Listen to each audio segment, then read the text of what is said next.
እልፍ ስንል ደግሞ 7 ናቸው። ምንጊዜም ቃሌን አልጥሳትም፣ አይረሳኝም፣ እየታደሰ ነው የሚሄድ። 7 ወንዶች አንድ ዘንዶ ነው ጠምጥሞ የያዛቸው። በሲኦል ውስጥ ያለ አውሬ ከቁመቱ ከወርዱ ከርዝመቱ ይህ ነው ተብሎ ሊነገር አይችልም። ለማን ተዘጋጀ? ለኃጥአን መቅጫው መግረፊያው እሱ በየአይነቱ። አንዱ ዘንዶ 7ቱን እግራቸው ውስጥ አንገታቸው ጠምጥሞ ይዞ አንገቱ እንዲህ ብሎ ከነሱ መካከል እንዲና እንጂ ራሱ እኔ ያን ያየው ጊዜ መራመድ አቅቷቸው እየተንቀጠቀጡ እኔ ያን ያየው ጊዜ በደል እንዴት ልቀጥቀጥ እንጂ የአንዱ ኃጢአት እኮ ለአንዱ የሆነ ምን ያስፈራሻል? የአንዱ ኃጢአት ለአንዱ የሆነ ምን አውሬ ነው እንደዚህ የሚያደርጋቸው? ስራቸው ነው የሰሩት ስራ ነው ይህን የሰጣቸው የዘላለም ልጃቸው ይሄ ነው።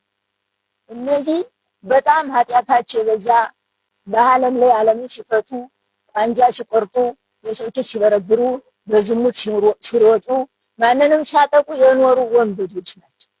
እነዚህ ነው የሚቀጣቸው አለ። መሄድ ተስኗቸው መረማመድ አቅቷቸው እየተገፈታተሩ ከዛ ደግሞ ስንል ደግሞ ሴቶች ከወንዶች ጋር ታስረው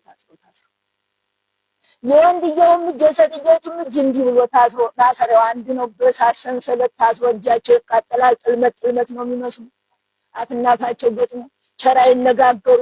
የሚነጋገሩት ነገር እሬት ነው፣ መራር ነው የሚነጋገሩት ነገር ግፍልፍል እያለ ሲመጣ ይኸው ተመልከቻ። ደግሞ ይሄ ምንድን ነው? ሴት ወንድ ታስብ። እነዚህ በዝሙት ዘመናቸው ነው በዝሙት ዘመናቸው ነው ለንስሐ ያልበቁ። እግዚአብሔር አምላክ አንድ ወንድ ለአንድ ሴት እኮ ነው ያዘጋጀ። ፈጣሪያችን ኢየሱስ ክርስቶስ በመጽሐፉ የምናምንበት ከሆነ አይዋሽም እንለዋለን።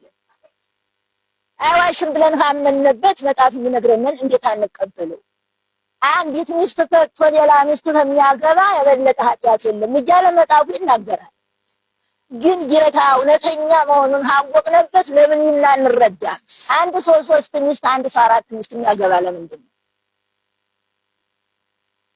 ወይ እኮ ከሱ ስተት አለ ተብሎ ቢሆን ኑሮ እንደዚህ ወንደኛው እንደምሁ ስተት ቢኖር ኑሮ በዚያ በወሰድን። እውነተኛ መሆኑን እያወቅነው በቃ እምነት የለም። ይህ ምንድነው? ጥፉ ስለምን እሱ አላለንም የኛ ኃጢአት ሊያድነን ስላልፈለገ እና እዚህ በላይ አልፎ ተርፎ የሰው መንካት ደግሞ ወዮላችሁ ይሉ ነበር አባቶቻችን።